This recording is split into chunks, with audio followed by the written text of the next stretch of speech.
In almost every lecture each one of us has given, we somehow get to, you can have systems, but if you don't have good communication and leadership, your systems will fail. And then if you have great communication and high trust, but you don't have good systems to back it up, then that fails as well. You've got to have all of it. Hello, everybody, and welcome to another episode of the Raving Patients Podcast. As you know, I'm your host, Dr. Len Tao, coming to you in February with a great episode, so stay tuned. I first want to thank my sponsors, both Dental Intelligence and the doc sites, for their continued support, allowing me to come to your inbox every single Friday at 5 a.m. with a new episode. I also want to remind everybody about my event, Supercharge Your Dental Practice, September 26th and 27th in Fort Lauderdale, Florida at Pier 66 Resort. It's going to be an amazing event. You can go to superchargeyourdentalpractice.com and use the code RAVING, R-A-V-I-N-G, to save $100 on the already low introductory early bird pricing that will end very, very soon. Today's episode, I'm super excited about because I don't get to interview three people all that often. And we have three amazing guests with me. And we're going to be talking about basically a new event that's coming out, or an event that everybody should be going to, called COLLABricon. My guests today are Emme Sanders, Lois Banta, and Dana Watson. So to begin with, I'm going to read everybody's bio, and then we'll jump into this amazing episode.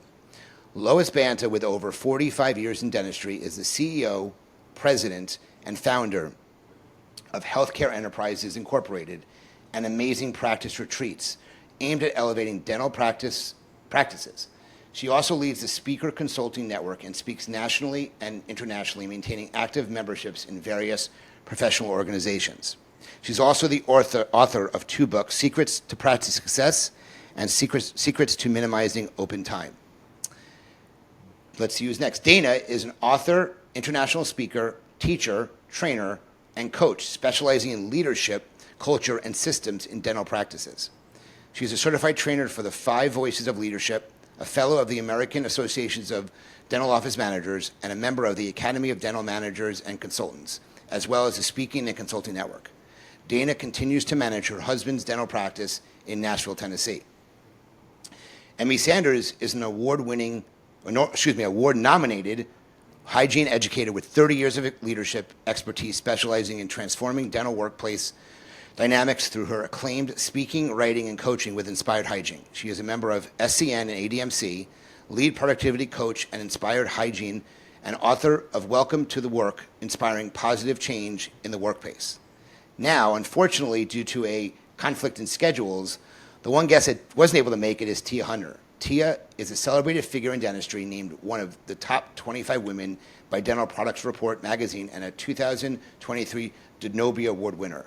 She is a master in the American Dental Assistants Association and has held several leadership roles, including vice president. Tia directs the Dental Careers Institute, has authored multiple CE courses and a book, and is an international speaker and certified nitrous oxide trainer. Her work focuses on empowering dental practices and dental teams to do better. So please welcome to the Raving Patients Podcast, Emme, Lois, and Dana. Guys, thank you so much for joining me today. Hey, Lynn, thanks for having us. I'm so excited about this. I can't wait. Well, Emme is the only one that actually appeared on my podcast already. Emme was a guest. I don't even know how long ago, Emme, but Emme was a guest once before, and Dana and Lois have not been, so I get to have them on for the first time. So I'm excited to speak with all of you. So let's jump into what I would consider the meat and potatoes of the podcast, and let's talk about what's going on here. So what is COLLABricon? How did it come about? And what is the expectation for people if they decide to join the organization or join the meeting, let's call it? I guess I'll take this one. This is Lois. We, as speakers, we have our individual areas of expertise. And what we discovered was a need for total team synergy.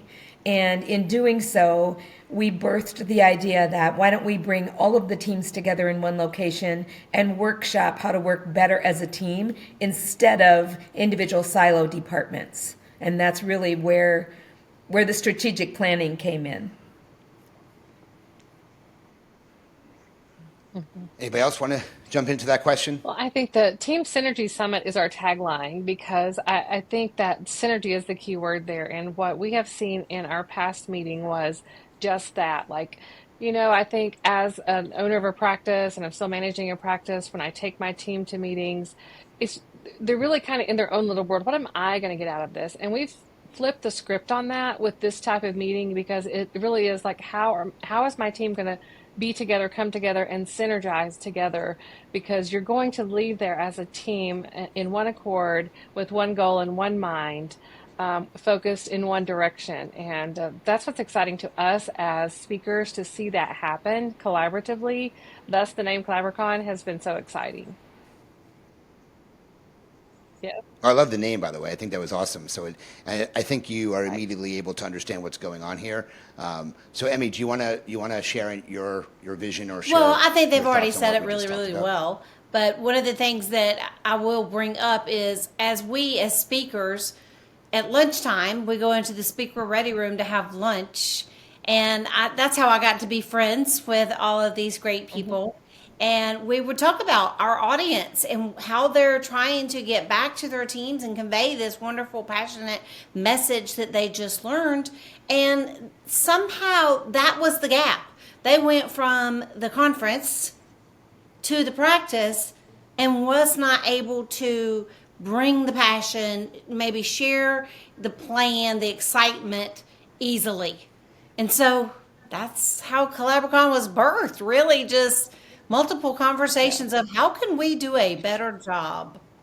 Well, and the feedback we were Well, what getting also from these happens? teams, Go ahead, when we Liz. were going to their offices as coaches, is yes, Lois, we heard you at the Chicago Midwinter meeting, and we were so excited to bring back to our team all the things we learned, and then realizing that the clinical team didn't come to my course, and they didn't have the same passion in their belly for that topic, and it became a frustration instead of a celebration. As I was saying, I'm a speaker as well, and what you find when you go to these events a lot of times is there could be a team of 8, 10 people at the event, but they all split their time with different meetings or different seminars, where 2 people go to this one person goes here, and they actually try to attack 7 or 8 different topics with their entire team. But it's very difficult to get someone to take action unless they're actually in the physical room that they're describing it. Somebody, an attendee is not really able to get the passion or their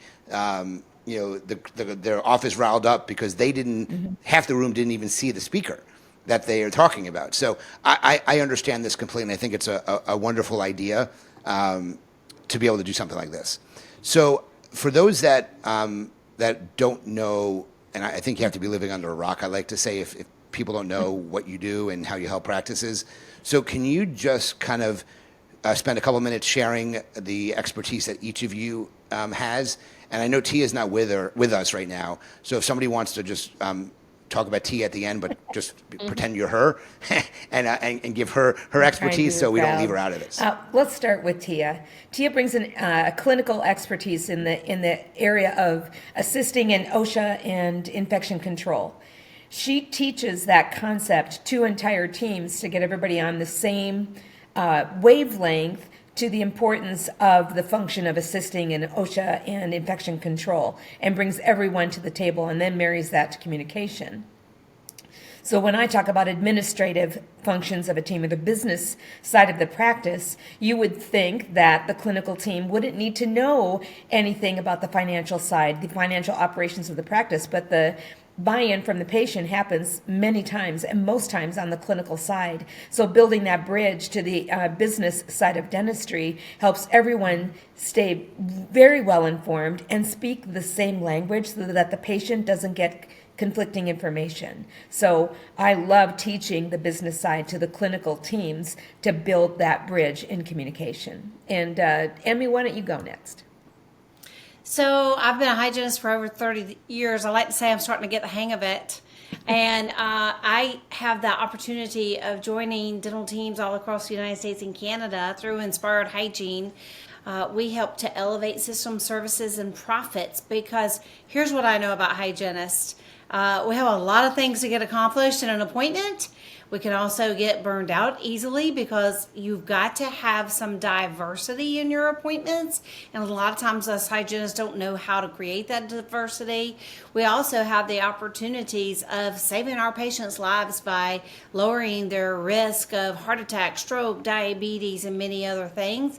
So that's what I get to do as a lead productivity coach with Inspired Hygiene. And I also get to share that message from the podium. Yeah, that's awesome. I want Dana? to add one more thing about Tia before I go into mine, because she does come to our office.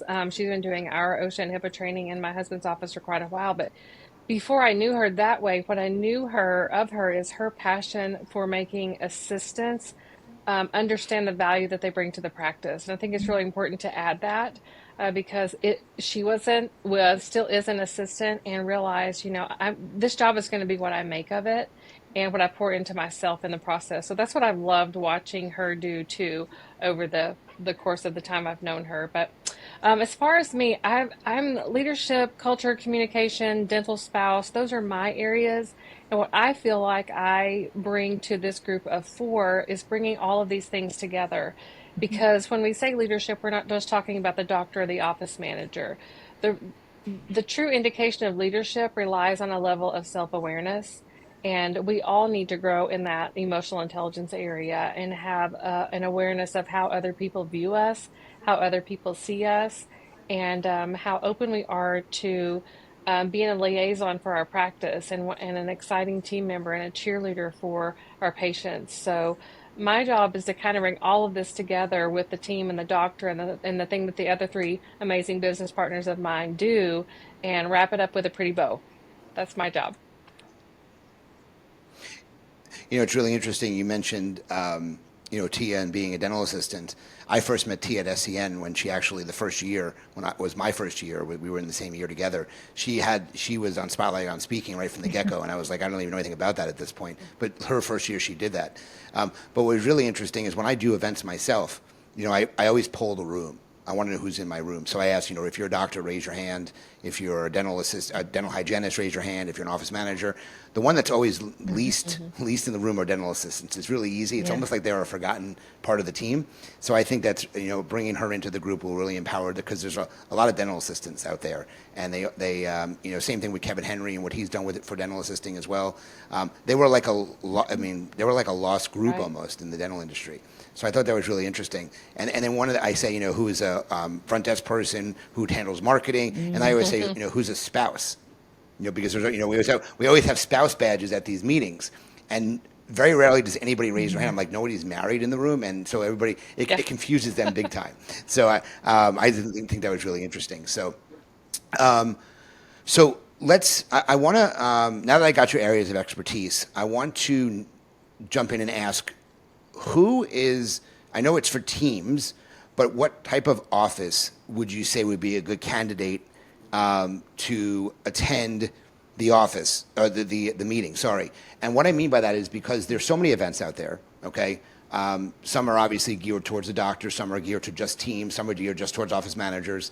But this, you obviously want the team to come. And I'm assuming that if it's not the whole team, I don't want to say you're not going to have them come there, but that's the whole point of this. Okay, so like I said, if the dentist is listening to this, or one of the team members is listening to this podcast or watching it because it's on YouTube as well, what statistics, categories, how should someone determine whether they're a good candidate to come to your event? That's really what I want to get at here. The ideal candidate is a practice who has reached a level of business, and they feel as though they're missing something, or they want to get to that next level and they just don't know how. That is our ideal candidate. We want practices who have a desire to work together as a team, but don't have the recipe. Right. Yeah, I would agree with that wholeheartedly. And you're so eloquent, Lois, in your speaking, because in my mind, I kept thinking, the team that knows there's just something that's a little off and they don't know what to do about it. I don't know how to get where I want to go. I know what I want. I don't know how to get there. So bring your team and let us help you figure that out, and you'll leave knowing what to do. And I just want to add that, many times we work within our teams and we think we're conveying the message of where we want to take the team for the next steps. but yet somehow it's missing its mark, and we don't get where we need to go. And that's why COLLABricon is so fantastic, because not only do we have some discovery, not only do we have some content, but then we allow that process of discovery to see within each area of the team, how does that affect each department? Because it takes all of us to make it work to best serve our patients. I say this all the time in my lectures is, it takes a village to raise a child. It takes a Yeah, total that's team right. to raise a dental practice. And in all of the conversations that we've had, both in our meeting and away from our meeting and discussions, all the conversations tend to gravitate towards, well, we're really good at working in the practice, but we're not really good at working on the practice. And that's what we want to bring those two concepts together, because you do need to both work in and on the practice. Yeah. And I agree with everything you said there. I talk to a ton of people, okay? Whether it's from a consulting perspective, whether it's a bird eye client, whether people just want to, I like to say, pick my brain, which they want free advice. I mean, I'm willing to do that. But I think when I talk to these offices and I ask them about, you guys are all coaches as well, consulted coaches. I think a lot of problems that exist is the dentist doesn't recognize or doesn't understand why or if they need help with something. And I was talking to a woman yesterday who saw me speak at an event in November, and we were talking about stuff, and she was like, "Well, I know I have these problems, but I don't know what type of consultant I need, or I don't know." Like she's almost like stuck, is what I guess would be a really good way to say it. So, I mean, being coaches and consultants yourself, how does somebody recognize the need for something? That's a really great question, Lynn.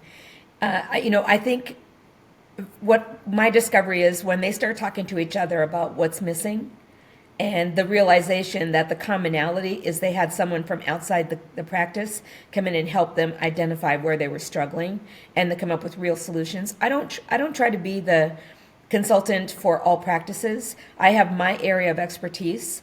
And the thing that I love the most, especially about my partners, is that I can confidently refer to them for their area of expertise and get the help that the practice needs. So the first step for a dental practice is recognizing that something's missing and then getting coaching on fine-tuning where the struggle is coming from, kind of digging deeper on figuring out where the pain point is. And many times the pain point happens in every single department. They just haven't recognized the commonality that when one department suffers, everyone suffers. Okay, I'm so excited. Can I just share something that is amazing? I love this, and we got to experience this a lot last year at COLLABricon.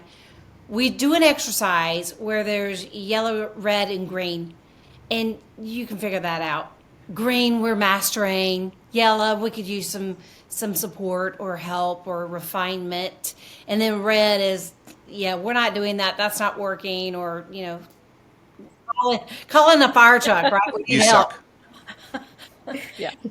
So what we did was we did this exercise where you use your own color coding for yourself to determine, do you feel like you're a great, let's say, communicator.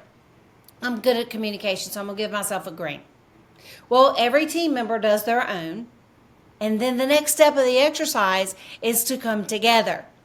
And when you put that on the big board and the doctor, love you doctors, the doctors think, oh, I'm a great at communication.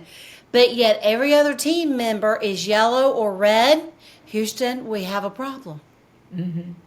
It's a great discovery exercise. And I think the teams were just beside themselves. So what they believed that they were was not the actuality from their teammates' perspectives. That's where the aha moments came in. Yeah, big stuff. For sure. And I think, Len, your original question was leaning somewhere toward how does the person know the kind of help they need or the kind of consultant they need, and I'm a firm believer in systems and measurements and statistics because numbers tell a story. So if their numbers are great, but it's more about culture, that's pretty easy to see when you look at the numbers. If there is a poor culture because there's no motivation, because there are no numbers, that might be a training issue. That might be just a systems issue itself. So I think the hardest thing that I come in contact with doctors in figuring that out is that it's hard to put yourself up to that mirror and say, let's just really dissect everything that I'm dealing with and figure out where that area is. It takes a lot of brain power, it takes courage, and it takes self-awareness, as we mentioned earlier. So there's a lot. It's a loaded question, I guess. Is like we all have an aspect of that answer in our wheelhouse, but it's a big question to ask and a That's little true. harder to answer. In almost every lecture each one of us has given, we somehow get to, you can have systems, but if you don't have good communication and leadership, your systems will fail. And then if you have great communication and big and high trust, but you don't have good systems to back it up, then that fails as well. You've got to have all of it. No, I agree with you there. It's funny. Emmy talked about the green, the yellow, and the reds. I know clients and friends and colleagues that I know about where they brought consultants in, coaches in, and they asked the team to fill out an anonymous survey, which I think anonymous surveys are really important because if it's not an anonymous survey, people are going to be scared to speak up. But if it's anonymous, it's amazing what the doctor is misinformed about or misunderstanding because there's so much that comes down in these anonymous surveys as long as they're anonymous that really shows the true colors in a practice. And it happened to me. I mean, I brought a consultant in. I mean, this is back in 2007 when I bought my practice. And I thought I was the best leader in the world. And it was eye-opening for me from a perspective of, hey, I got to do better. And one of the things I thought I was amazing at was listening. And I always talk about this. I thought I was an amazing listener because I remember everything. But literally, the coach I brought in pulled me aside and said, "You suck at listening." Literally told me that. And I'm like, "What are you talking about?" She goes, "I'm going to record you, and I want you to watch when you talk to people." And it was clearly that I did not give the impression I was listening to people, and it's all about perception. And she said, I think you need to, in order to be a really successful dentist and practitioner and leader, you need to take a listening class. And I actually learned, I took coaching classes on listening, believe it or not. And it was all on active listening. And I am a firm believer in active listening. And now I show people that I'm listening to them. I am an excellent listener now. Not only do I remember what they're saying, but they know I'm listening to them. And I always like to joke around that there's only one person I don't listen to well, and that's my wife. I have selective hearing with her.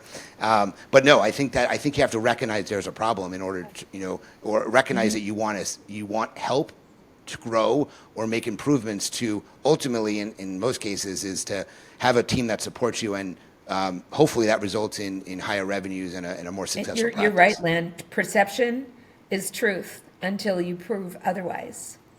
And so it's a big concern in our society, not just in dental practices. And so you're right, we have to be much more effective listeners and then communicators. 100%.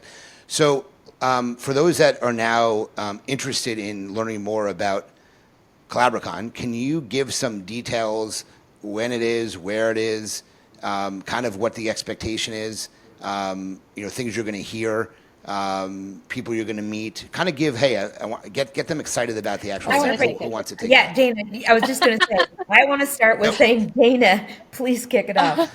She got really good at Well, explaining all of that. oh, well, I mean, there's so much to say about the event, but one thing I'm excited about is it's in my hometown of Nashville. But the exciting thing for team members coming to Nashville is we have found the most beautiful boutique hotel.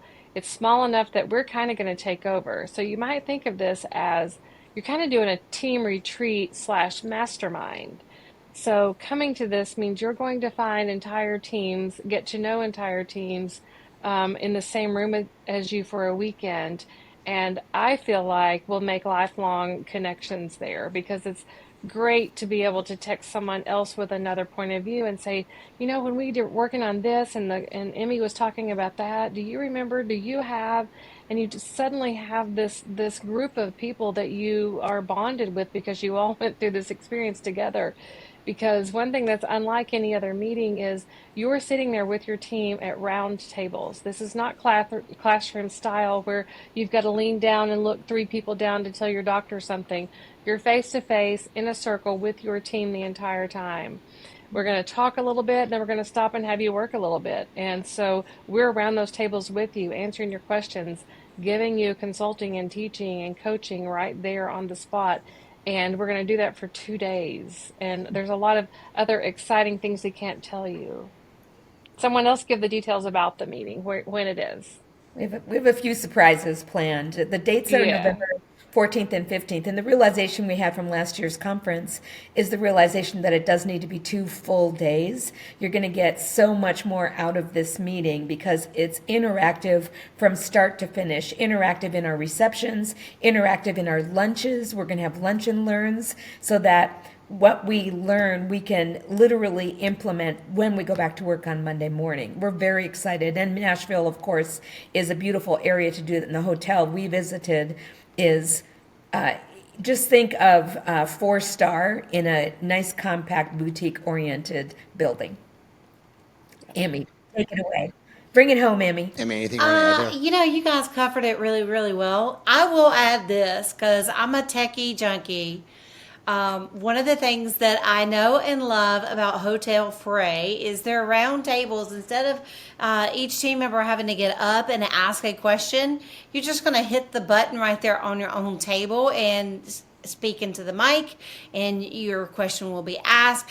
And some other fun, secret, gadgety stuff. Every participant's chair is heat, cooled, and massage. So it's all about loving on our team members. We're going in for some really cool stuff. And yeah, that's all I'm going to share because I don't want to give away all the other goodies. You're going to feel the warm hug or the cold Yeah, hug. warm hug. Yeah. So we'll get information on how they can find out more about it, what the website is, et cetera, in just a few minutes. Is there anything that we haven't touched base on yet that you wanted to discuss? The Well, I sponsoring will say, well, go yes, ahead. talk about that. No, Yeah, our talk about sponsoring that, Lois. partners, our sponsoring partners that come to this meeting are not just your basic run-of-the-mill exhibitors. They're handpicked. And they're handpicked to help create the story within your practice to build your success. So the organizations that are coming to attend, and they're going to attend as attendees as well, are there to share and help a practice design and develop their practice through their own story. Right. All right, awesome. So let's transition to my really fun part of it. It's my lightning round Q&A. We're going to try to get through 3 or 4 questions. Each one will answer the questions. Try to come up with a unique answer. Don't say like what she said.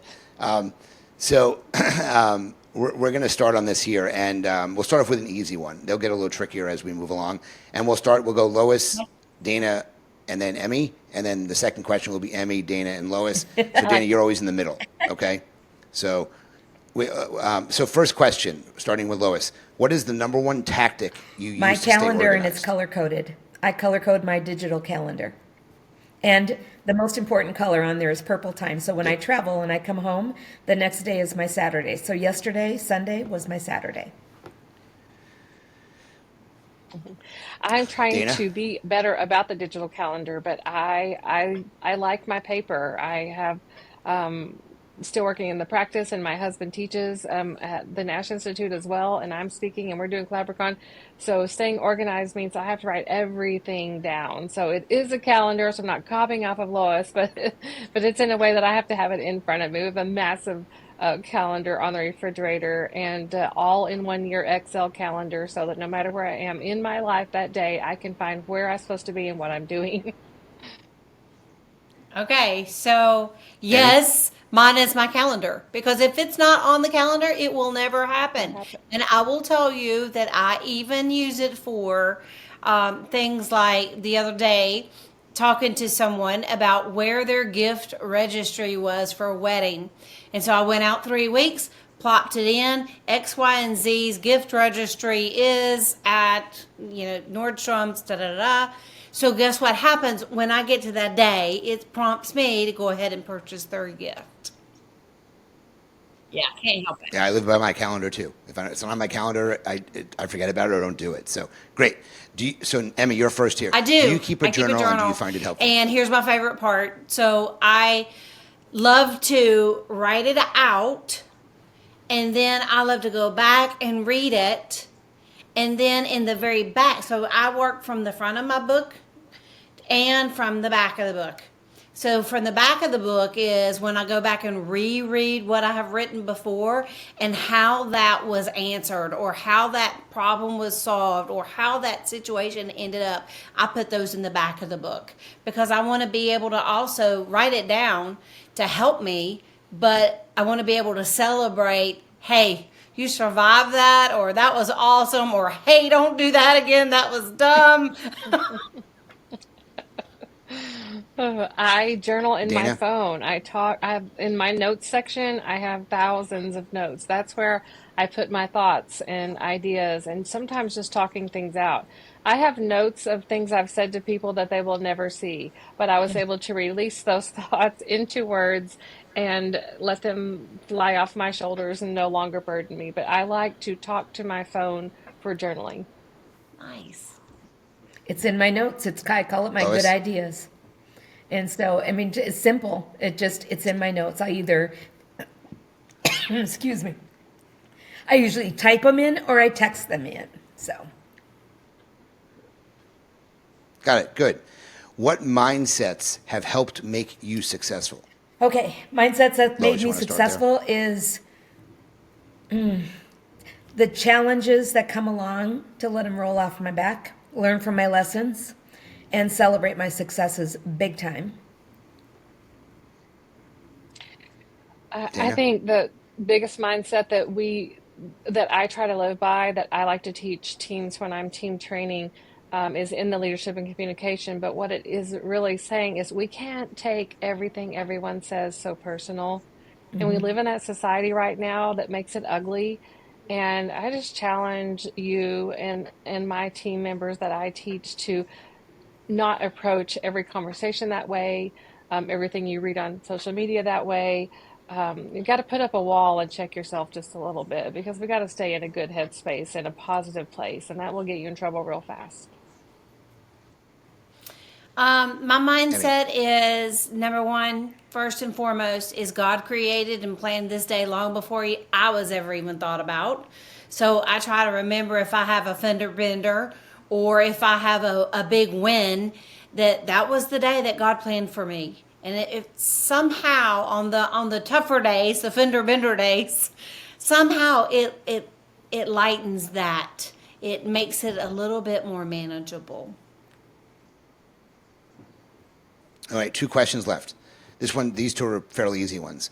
We'll start with Emmy on this one. What book do you want to go back and reread as it's made a great impact to you on the first time? Or another way of saying is, what is your favorite book? Okay, Purpose Driven Life is one I'm ready to reread. I read it probably, I don't know when it came out, right when it came out, that might have been 20 years ago. And I refer back to it often in my mind. So Purpose Driven Life, I would like to reread that one. My favorite book is Okay. the Bible. Okay. I, Dana? a book that really changed my life and changed the direction of what I teach is The Five Voices of Leadership, and I reread it all the time because I take new things from it every day, and it is a course that we hit on at our COLLABricon courses. So if you were there last year, coming this year, you'll hear a little bit about that. Right now, my favorite book that is going to be right up there with The Five Voices is Unreasonable Hospitality. If you have not picked up this book, it is incredible. Unreasonable Hospitality. Oh, Right yeah. there. Oh, Yeah, awesome. Yeah, I I have see it right it. there. You know, a book I Lois? reread often is Good to Great by Jim Collins. There are so many concepts in there that relate well to managing a business that I love. And I quote that book all the time. If I had a nickel for every time I quoted it, I'd be a gazillionaire. But the one I've been recommending lately is The Five Languages of Appreciation in a Workplace, which is similar to the Five Love Languages. But people you need to identify how people want to feel appreciated, and everybody's language in that area is different. And once you understand it, it's so much better. Got it. Last question. Okay. And Lois, we'll start with you on this one. What is one subscription, either business or personal, that you cannot live without? One subscription, something you pay for on a I monthly pay basis. for Microsoft Teams, any of the Microsoft products, because what it does is it helps me with my editing on my articles. Also, I also through Emme love Chat GPT. And so that Chat GPT, I know Emmy's probably going to talk more about that, but it is a life changing. I Dana? love those, so I'll go the direction of an app that I pay for that is a subscription, and that's TripIt Pro. Because of our travel schedules and everything, I can quickly know if I forgot to make a hotel reservation or rent a car. Yeah, mine's definitely Chat Emmy? GPT. $20 a month. I get to use it all the time. And let me tell you what I have learned, because I think this is super helpful. Is if you are kind to it and you teach it, you're teaching it how you want it to teach you. So I always start, I've named her. Her name is Charlotte. So if you ever hear me speak from the podium or meet me somewhere else, like, oh, I'll get Charlotte on that. That's secret code for I'm going to get Chat GPT to work on that for me. But I've named her Charlotte. I always say good morning or good afternoon or whatever. And it's so funny because now guess what she says to me? Hey, Emmy, I'm so glad to see you. I hope you're having a great day. I mean, you're teaching it. So why not use it and make it nice? Oh, I Make have it your friend. one more app that I want to Got mention it. that I've Yeah. adopted in the last year, and it's called Future. And Future is it's a virtual trainer. It's a virtual trainer, but it helps me with my mind, body, spirit, and it's really the impetus that got me healthy this year. So I love mentioning that, and I pay for it every month. Got it. Awesome. So let's wrap up. Let's find out a little bit about how they can get more information on COLLABricon. And if they have any questions, Go who ahead, should they Dana. contact? So our site is just collabricon.com. And on that site is everything you need to know, including how to reach out and ask your questions. There's also an FAQ page where most of the questions you might have are there. The registration link is there. The agenda is still in process, so that is in the works right now because we want to keep it fresh every year. So we're constantly bringing our new things together. But everything you know is there. Contact us comes directly to our email. There are 4 or 5 of us who check that email, so you will get a response quickly. It's not going to an empty space. So we're also getting ready to upload the video where you can see footage of last year. What does it look like to be there and really see the teams engaged? So be watching for that within the next couple of weeks as well. All right. And is there an email they can use if Yes, they so want to it's email just about it? collabriconevent@gmail.com. And if we can put those in the show notes and the link, that would be awesome. People just click right on that. So Definitely will do that for you guys. Well, this was amazing. Thank you guys so much for sharing your vision, sharing your expertise, sharing your information about the event. Guys, if you listening to this or watching this, if you have interest, please go to collabricon.com and learn more about their event in Nashville. The dates are 14th and November 15th, 14th yeah. and 15th? 14th and 15th in Nashville. And go check it out. If you like the episode, please review us, please like us, please share it. Do everything you can to help to promote the podcast. Remember we talked about sponsors, but remember I have 2 sponsors for this, both Dental Intelligence and the Doc Sites, for their continued support. Go check them out. And my event, Supercharge Your Dental Practice, September 27th and 26th and 27th in 2025 at Pier 66. You can go to superchargeyourdentalpractice.com to find out more information about that. And as I end every single one of my episodes, remember, your reputation matters. Until the next episode, thank you so Thank you, much, Lynn. Lois, Emmy, and Thanks, Dana. Lynn. Bye, Thank Lynn. you. And we'll talk to everyone soon.